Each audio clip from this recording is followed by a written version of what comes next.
Iran has told the world to get ready for oil prices to rise to $200 a barrel as the country's Revolutionary Guard warned of a war of attrition. Israel says there is no timeline on the conflict, though President Trump has said the war will end soon. 3 commercial vessels were hit by missiles in the Strait of Hormuz today, and the US military said it eliminated 16 Iranian mine-laying ships in the area. The Strait of Hormuz is just 21 miles wide at its narrowest point. About 20% of the world's oil moves through it. That's normally around 20 million barrels of oil per day, or around 82 ships per day. But ship traffic is now at a standstill, with hundreds of them anchored in the Gulf, and only a handful are getting through, mostly so-called shadow fleet, carrying sanctioned oil with links to Iran, Russia or China, and other vessels who have turned their trackers off. It's all caused volatility in global oil prices, leading to today's decision by the 32 countries of the International Energy Agency to announce its fastest ever release of strategic reserves, 400 million barrels, double what it released after Russia's invasion of Ukraine. They took to the streets, as much in a show of defiance against the US as in a show of mourning for the Iranian commanders they had come to honour. These people support Iran's government. Those who despise it were issued with a warning. Police Chief Ahmadreza Radan telling any citizens demonstrating against the regime that the country's security forces have their fingers on the trigger. The man now in control here, Ayatollah Mujtaba Khamenei, is only to be seen on banners that have sprung up on the streets of Tehran. Reportedly injured early in the conflict, he remains in hiding because of security concerns. Security concerns too in the Strait of Hormuz. The vital global shipping route has been largely closed since the war started. Those vessels that do sail through risk becoming embroiled in a conflict that has so far seen 14 vessels hit by missiles. The most recent incident involving a Thai-flagged freighter, in which 20 crew were rescued and 3 remain missing. Though the US president today appeared sanguine about the dangers. You talk to the CEOs of various oil companies, encouraging them to use the Strait of Hormuz right now. I think they should use the Strait. Mr. Trump's optimism is not matched across the world, with G7 leaders meeting after the International Energy Agency announced measures aimed at restraining soaring oil prices.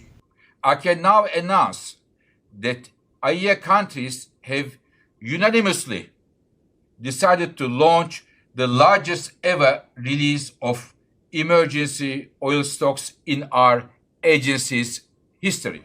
IEA countries will be making 400 million barrels of oil available. This is a major action aiming to alleviate the immediate impacts of the disruption in markets.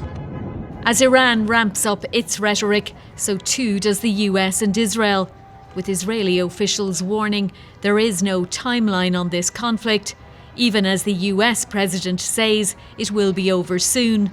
A mixed message likely to cause deep concern in the region and beyond.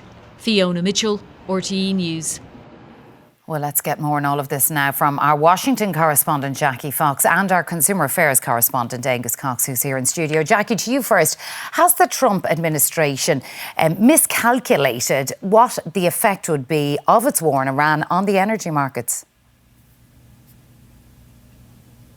Yes, Sharon, it is possible. Iran can't match the US military, so it is looking for other weak spots, and that is global economic pressure points. On its doorstep is that vital shipping lane, the Strait of Hormuz.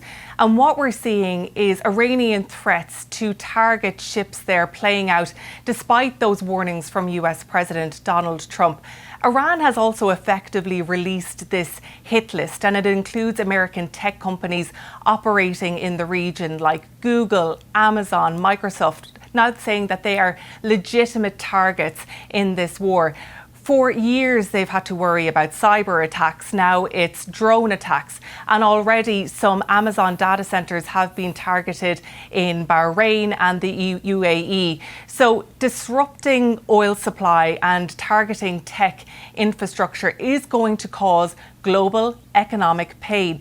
The questions here now is how much economic pain the world is willing to take, and will that change Donald Trump's mind when it comes to this operation?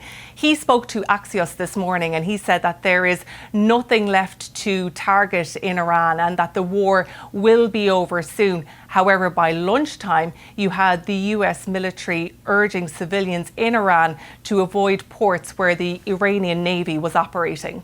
All right, and Angus Cox, we heard about the release of those emergency oil reserves. We know prices here have shot up. Is that likely to bring them down?